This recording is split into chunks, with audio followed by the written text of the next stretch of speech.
Hello friends. Today in this video we will discuss the remaining chapter of chapter 5 from 11th class Hornbill, that is Ailing Planet, the Green Movements, role by Naini Palkhiwala.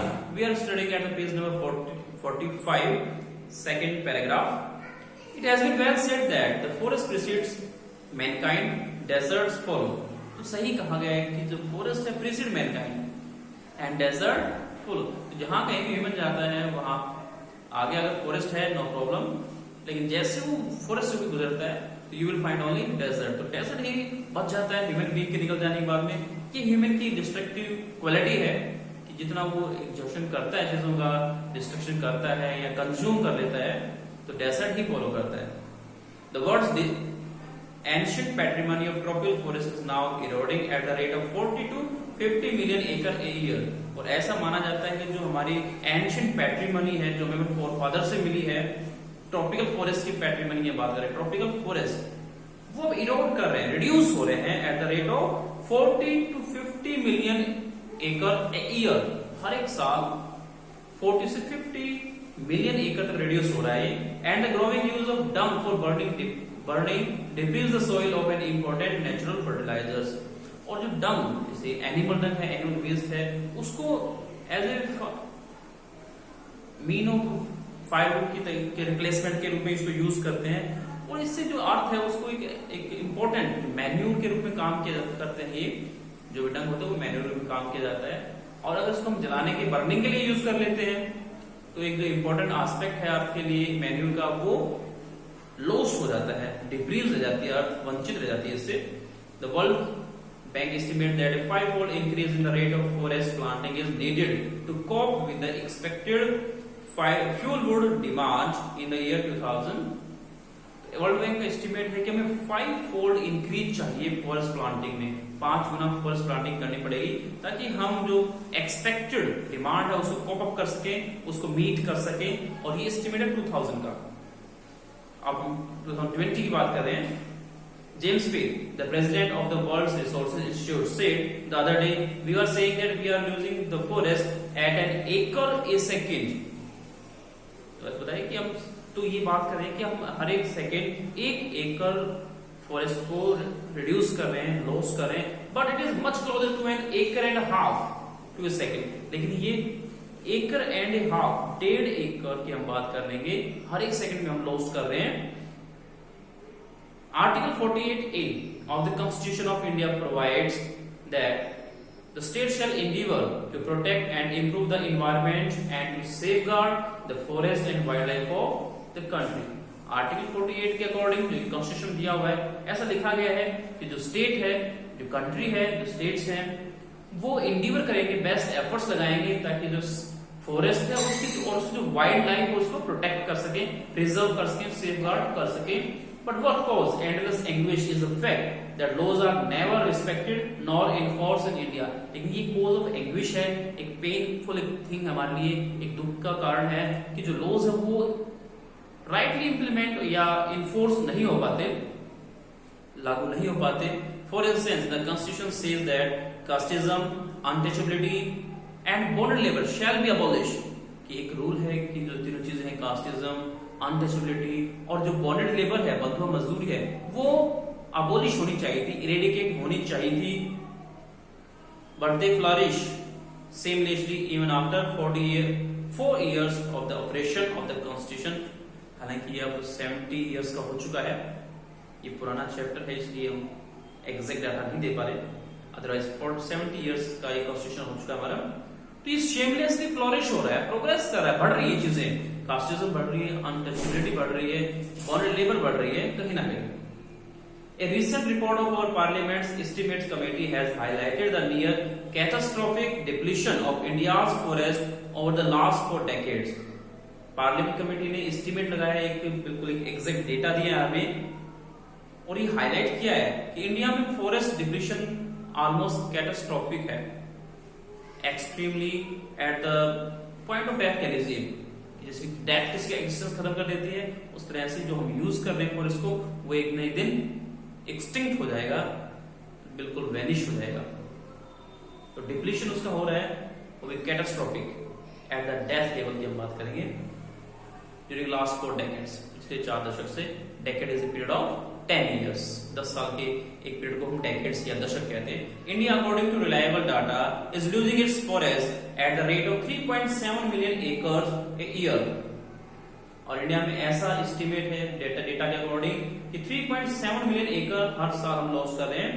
Large areas officially designated as forest land are already virtually treeless. बड़े बड़े जो area हैं जो कि designated हैं left for specific purpose, विशेष रूप से छोड़े गए हैं, वो वर्चुअली इन रियल ट्रीलेस है। There is no tree at all over there. The actual loss of forest is estimated to be about 8 times the rate indicated by government statistics. और जो एक्चुअल लॉस है वो government statistics में जो दिया गया उसके 8 times यानी 8 मल्टीप्लाई में है, 8 गुना ज्यादा है। A 3-year study using satellites and aerial photography conducted by the United Nations warns that the environment has deteriorated so badly that it is critical in many of the 88 countries investigated.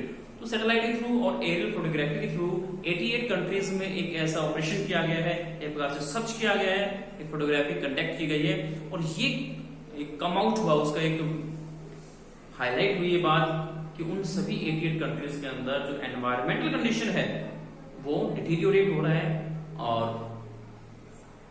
Critical है। There can be no doubt that the growth of world population is one of the strongest factor distorting the future of human society. तो इस बात में कोई दो राय नहीं है, no doubt नहीं है कि जो ग्रोथ ऑफ वर्ल्ड पॉपुलेशन है, वर्ल्ड की पॉपुलेशन ग्रोथ कर रही है तो ह्यूमन सोसाइटी को डिस्टोर्ट करने वाला फैक्टर है। जितनी पॉपुलेशन बढ़ेगी सोसाइटी डिस्टोर्ट होगी, उसकी शेप चेंज हो जाएगी और ये पूरे ह्यूमन सोसाइटी को फ्यूचर में भी डिस्टॉर्ट करेगी, प्रॉब्लम क्रिएट करेगी। It took Mankind more than a million years to reach the first billion. First billion, 1 अरब होने के लिए संसार को 1 मिलियन ईयर लगा, यानी कि 10 लाख वर्षों में 1 बिलियन, 1 अरब की पॉपुलेशन हमारी थी। That was the world population around the year 1800। 1800 में पॉपुलेशन थी हमारी 1 billion, 1 Arab. By the year 1900 1900 की हम बात करें, ए सेकंड बिलियन वाज एडेड। तो एक और बिलियन 100 साल में ही, विद इन नेक्स्ट 100 इयर्स में एक और बिलियन, एक और अरब ऐड हो गया हमारी पॉपुलेशन में। And the 20th century has added another 3.7 billion. और 2000 आते आते 3.7 बिलियन और ऐड हो गया। इसका मतलब हो गया 5.7 बिलियन हमारी पॉपुलेशन थी 2000 में। Every 4 days the world population increases by 1 million। और हर 4 दिन में वर्ल्ड की पॉपुलेशन 1 मिलियन बढ़ जाती है, 10 लाख की इंक्रीज हो जाती है। Fertility falls as income rise, education spreads and health improves। और कहीं ना कहीं पॉपुलेशन बढ़ने के रीजन बताए गए कि फर्टिलिटी फॉल हुई है, इनकम राइज हुई है, उपजाऊ क्षमता कम हुई है, इनकम थोड़ी बढ़ी है, एजुकेशन थोड़ी स्प्रेड हो गई, फैल गई है और हेल्थ कंडीशन सब इंप्रूव हो गई है। Thus development is the best contraceptive। तो इसलिए कहा जाता है कि डेवलपमेंट है, विकास है, सबसे बढ़िया कंट्रासेप्टिव है, एक बर्थ कंट्रोल मेजर है, एक तरीका है बर्थ कंट्रोल का, पॉपुलेशन को कंट्रोल करने का। But development itself may not be possible if the present increase in numbers continues. लेकिन अगर प्रेजेंट नंबर में पॉपुलेशन में इस तरह से इंक्रीज होता रहा तो डेवलपमेंट भी अपने आप में पॉसिबल नहीं है। The rich get richer, the poor beget children which condemn them to remain poor. जो रिच है वो रिचर और अमीर हो रहे हैं, poor gets children, begets children. और जो गरीब है उनके और बच्चे पैदा हो रहे हैं, जिससे वो सारी जिंदगी पॉवर्टी में रहने के लिए मजबूर हैं, कंडम कर दिया जाता है उन्हें to remain poor. More children does not mean more workers, merely more people without work. तो एंशिएंट में अलग मैटर था कार्ल मार्क्स के अकॉर्डिंग कि ज्यादा लोग, ज्यादा काम करने वाले, ज्यादा वर्कर। लेकिन आज क्या है कि ज्यादा लोग मतलब ज्यादा अनएम्प्लॉयड, ज्यादा बेरोजगार लोगों का होना। It is not suggested that human being be treated like cattle and compulsorily sterilise. लेकिन ऐसा विशेष नहीं किया कि ह्यूमन बीइंग को हम एज ए कैटल, एनिमल्स की तरह ट्रीट करें और कंपल्सरीली, मैंडेटरीली उसको हम स्टेरिलाइज कर दें। स्टेरिलाइज होता है, सोचते आप, या प्रोडक्शन को हम एक प्रकार से स्टॉप कर देते हैं, स्टेरिलाइज कर दिया जाता है, फर्टिलिटी को खत्म कर दिया जाता है।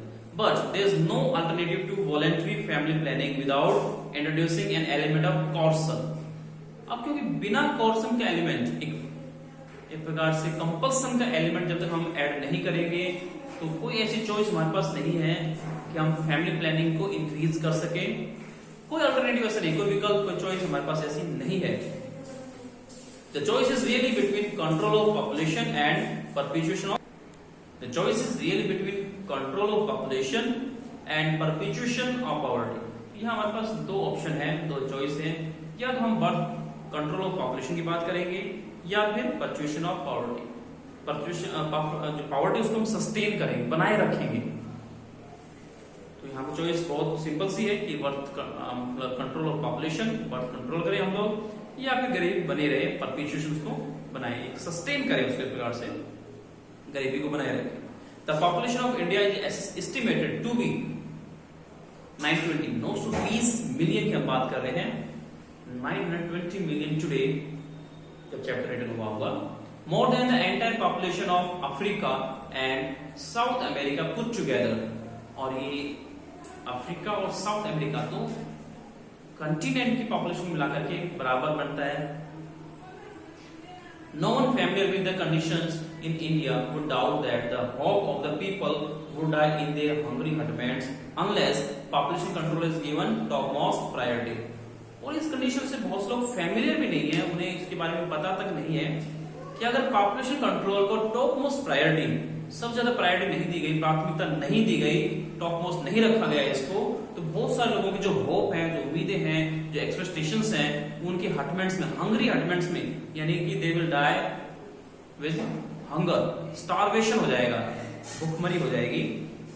For the first time in human history we see a transcending concern.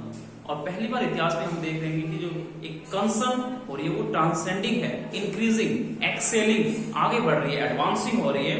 The survival not just of the people but of the planet, कि हम सर्वाइवल की बात कर रहे हैं, लिविंग कंडीशन की बात कर रहे हैं, ना सिर्फ पीपल की बस, बल्कि प्लेनेट की, हम अर्थ की बात कर रहे हैं, अर्थ को सर्वाइव करने की बात कर रहे हैं। We have begun to take a holistic view of the very basis of our existence. और हमने हमारे एग्जिस्टेंस, हमारा एग्जिस्टेंस क्यों है, किस कारण से है, क्या रीजन है, पॉल्यूशन फ्री है या एनवायरनमेंट की हम बात करते हैं, फॉरेस्ट की हम बात करते हैं, तो जो बेसिक चीज है हमने उसका कंसिडरेशन लेना शुरू कर दिया है, उसका एक holistic view, as a whole complete view लेना शुरू कर दिया है। The environmental problem does not necessarily signal our demise. और कहा गया कि जो एनवायरमेंटल कंडीशन है, सिर्फ पॉल्यूशन बढ़ता है तो नेसेसरीली हमारा डिमाइज नहीं होगा, हमारा एंड नहीं होगा, हमारी डेथ नहीं होगी। It is our passport for the future. लेकिन ये जो एनवायरनमेंट है वो हमारा फ्यूचर के लिए पासपोर्ट है। जैसे डॉक्यूमेंट होता है पासपोर्ट एक कंट्री से कंट्री में जाने के लिए, वैसे ही जो एनवायरनमेंट है, जो क्वालिटी ऑफ एनवायरनमेंट है, वो हमारा एक जनरेशन से दूसरी जनरेशन में जाने का पासपोर्ट, एक दस्तावेज है, डॉक्यूमेंट है। तो हमने बात की कि एक प्रकार से पॉल्यूशन बढ़ने से हमारी डेथ नहीं होगी, लेकिन जो क्वालिटी ऑफ लाइफ है वो जरूर रिड्यूस हो जाती है। The emerging new world vision has ushered in the era of responsibility. तो ये जो इमर्जिंग, कमिंग आउट, उभरता हुआ हम कहेंगे इसे, जो वर्ल्ड विजन है वो अशर्ड हुआ है, इंट्रोडक्शन उसका हुआ है, उसको इंट्रोड्यूस किया गया है एक ऐसे एरा में, एक ऐसी एज में जहां रिस्पॉन्सिबिलिटी गवर्न है, यानी एक एरा ऑफ रिस्पॉन्सिबिलिटी है, जहां जिम्मेदारियों का एक युग चल रहा है। It is a holistic view and ecological view, और ये व्यू है होलिस्टिक, ऑल राउंड व्यू की हम बात कर रहे हैं, इकोलॉजिकल व्यू की बात कर रहे हैं। Seeing the world as an integrated whole rather than a dissociated collection of parts. तो हम वर्ल्ड को ट्रीट कर रहे हैं, तो ये हम बात करते हैं कि ये होलिस्टिक व्यू है, as a whole, complete view, all round view की हम बात कर रहे हैं। और ये इकोलॉजिकल व्यू है, यहाँ सिर्फ ह्यूमन बीइंग की नहीं सोचते हम लोग, यहाँ सिर्फ एनवायरनमेंट की नहीं सोचते, बल्कि हम एनिमल्स, ह्यूमन बीइंग और जो एनवायरनमेंट है, उन तीनों चीजों के बारे में सोचते हैं। Seeing the world as an integrated whole rather than dissociated collection of parts. और हम वर्ल्ड को एक इंटीग्रेटेड होल, कंप्लीट चीज मान करके कि वर्ल्ड सारा ही हमसे कंसर्न है, संबंधित है, बजाय इसके कि हम उसको डिसोसिएटेड पार्ट्स, उसको अलग अलग कंट्री, अलग अलग सिटी, अलग अलग सोसाइटी की हम बात करें, ऐसा ना मान करके हम उसको इंटीग्रेटेड, यूनिटी के रूप में लेते हैं, एक प्रकार से यूनाइटेड है ये। Industry has a most crucial role to play in this era of responsibility. और जो इंडस्ट्री है उसका सबसे क्रूशियल रोल है, सबसे इंपॉर्टेंट रोल है इस एरा ऑफ रिस्पॉन्सिबिलिटी में, इस रिस्पॉन्सिबिलिटी के एरा में। एरा होता है एज या युग। What A transformation would be effective if more businessman shared the view of the chairman of DuPont, Mr. Edgar S. Bullard. अगर बहुत सारे लोग ड्यूपॉन्ट के चेयरमैन जिसका नाम मिस्टर एडगर एस वुलर्ड है, अगर सभी लोग उसके व्यूज को शेयर करें तो ज्यादा इफेक्टिव चीज हो सकती है। Who 5 years ago declared himself to be the company's chief environmental officer. उसने 5 साल पहले अपने आप को कंपनी का सीईओ, बेसिकली सीईओ समझते हैं आप, चीफ एग्जीक्यूटिव ऑफिसर होता है, और यहां सीईओ चीफ एनवायरमेंटल ऑफिसर कहा उसने अपने आप को। He said our continued existence as a leading manufacturer requires that we excel in environmental performance. तो उसका मानना है कि अगर हम लीडिंग मैन्युफैक्चरर प्रोड्यूसर बने रहना है तो सबसे इंपॉर्टेंट चीज है कि हमारे जो इन्वायरमेंटल परफॉर्मेंसेस है वो एक्सेल करे, एडवांस करे, शुड बी गुड क्वालिटी, अच्छी क्वालिटी की होनी चाहिए। Of all the statements made by Margaret Thatcher during the years of her prime ministership, none has passed so decisively into the current coin of English usage as her felicitous words. तो हम यहाँ बात करते हैं एक lady की जिसका नाम है Margaret thatched, first lady prime minister of England. तो ड्यूरिंग हर प्राइम मिनिस्टरशिप उसने एक बहुत अच्छी फ्रेज यूज की थी।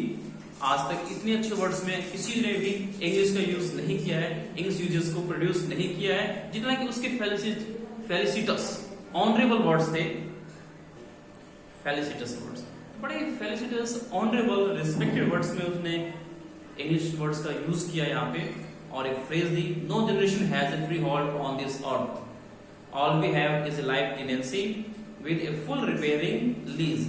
तो सिंपली वर्ड्स में उसको डिफाइन कर दिया गया कि किसी भी जनरेशन का अर्थ पे फ्री होल्ड नहीं है, किसी एक आदमी से अर्थ बिलोंग नहीं करती है, और हमें जो मिली है अर्थ कुछ यूज के लिए, कुछ टाइम के यूज के लिए, हमें लाइफ टेनेंसी मिली, जब तक हम जीवित हम इसका यूज करते हैं, कंज्यूम करते हैं इसको, तो एक टेनेंसी है।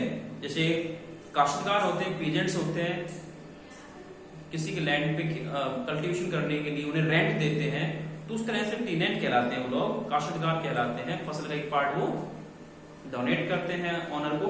उसी तरह से हमें फ्यूचर जनरेशन को इसे हैंड ओवर करना है विद फुल रिपेयरिंग लीज। तो हमें अर्थ का यूज करने को मिला है, लेकिन रिपेयरिंग लीज, लीज आप समझते हैं उस पीरियड को बोलते हैं जिसमें आप किसी चीज को, किसी लैंड को, पीस ऑफ लैंड को यूज कर पाते हैं, लेकिन फुल रिपेयरिंग के साथ में। यूं नहीं कि आपने किसी पार्ट को लिया, लैंड पार्ट को लिया और उसको डिस्ट्रॉय करके हैंड ओवर कर दिया, तो that will not be accepted, वो एक्सेप्टेड नहीं होता है। In the words of Mister Lester Brown, और लेस्टर ब्राउन की फ्रेज सुने, बहुत इंपॉर्टेंट है, we have not inherited this earth from our forefathers. हमने इस अर्थ को अपने फोरफादर से, एंसेस्टर से नहीं लिया है, इनहेरिट नहीं किया है, सक्सीड नहीं किया है। We have borrowed it from our children, बल्कि हमने अपनी फ्यूचर जनरेशन से, चिल्ड्रन से उसको बोरो किया हुआ है, उधार में लिया हुआ है, और जो चीज उधार की होती है वो हमें रिटर्न करनी होती है। तो this is very important issue that the chapter raised. So that's all for today. We will discuss something other in our next video. Thank you.